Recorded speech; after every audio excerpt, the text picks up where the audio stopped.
Now, it is highly recommended that you do not use your AWS root credentials for day-to-day operations on your AWS account.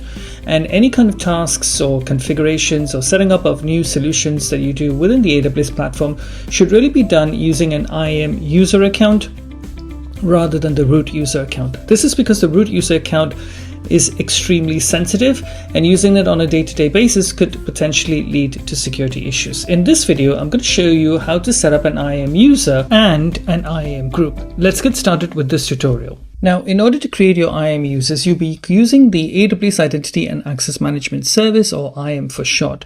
And as a best practice, it is strongly recommended that you first create IAM groups. IAM groups represent the different business units, departments, teams, whatever it might be in your organization. You then create IAM users and place them within the group. So for instance, Alice is one of our senior developers at the organization. And so when we create her account, we would be placing her into the developers group. Now, when you create groups and then add users to the group, you can go ahead and assign policies or permissions to the actual group. What this means is that all of the users that are part of that group are going to inherit those permissions. This is considered best practice because what this means is that you only have to manage the policies at the group level, and all the users within the group can inherit those permissions, which reduces the administrative burden associated with individually managing users' permissions. Once you've defined your groups, added your users to the group, and assigned the necessary permissions to the group, following the principle of least privileges, and depending on what those permissions are, that user will be able to access a wide range of AWS services, specific resources, and API calls that they can make to the AWS platform.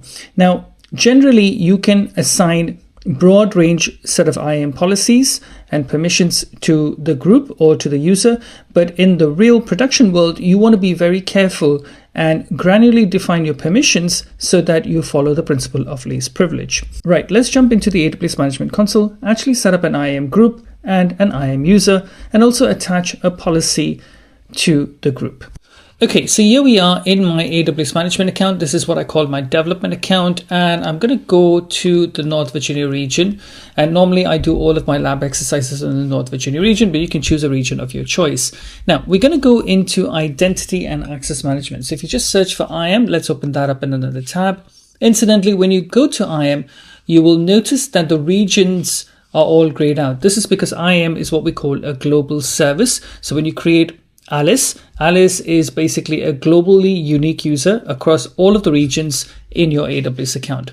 Okay, so here we've got a couple of users here already, but we don't have any groups. The first thing we're going to do is create an IAM user group, and I'm going to click create a group. So click IAM user groups and then click create a group. And we're going to call this group the developers group. Okay, this is where all of our developers are going to be sitting. Now, you should ideally attach policies and permissions to the group.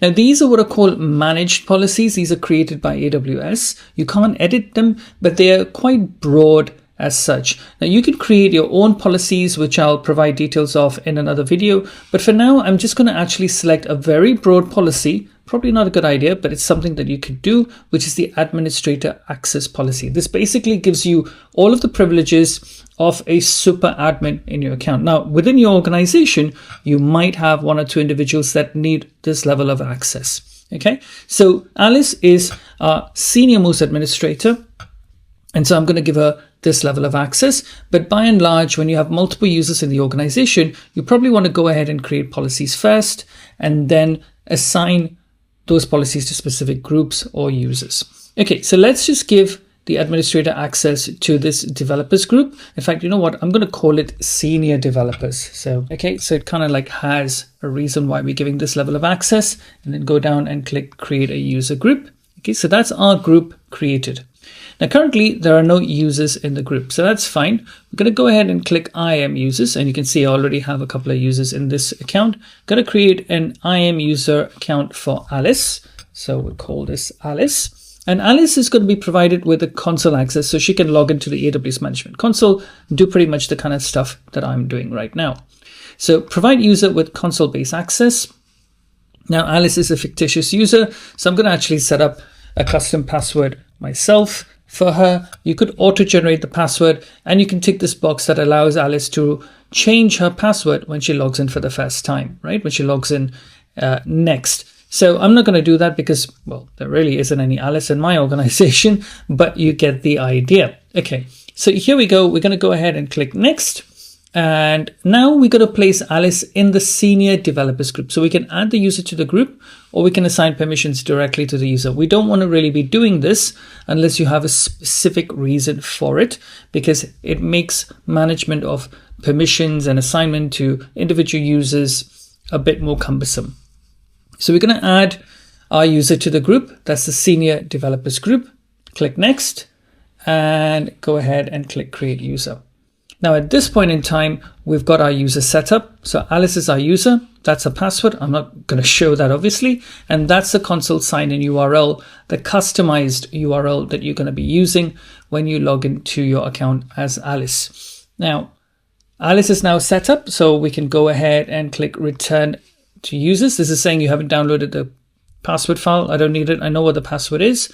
So I'll just go ahead and click continue. So there's Alice. She's all set up and running. And so really the next thing that we want to do is we want to log in as Alice and see how this all works. We should be able to log in as Alice. Now, Alice is an IAM user, so you can't log in using the standard sign-in page of the AWS Management Console. You got to sign in as an IAM user, which means one of two things. Either you need to know what your AWS account ID is, or if you go to the dashboard, you will find the IAM sign-in URL with the ID embedded in it. So I'm just going to quickly grab that, and then I'm going to go ahead and sign out.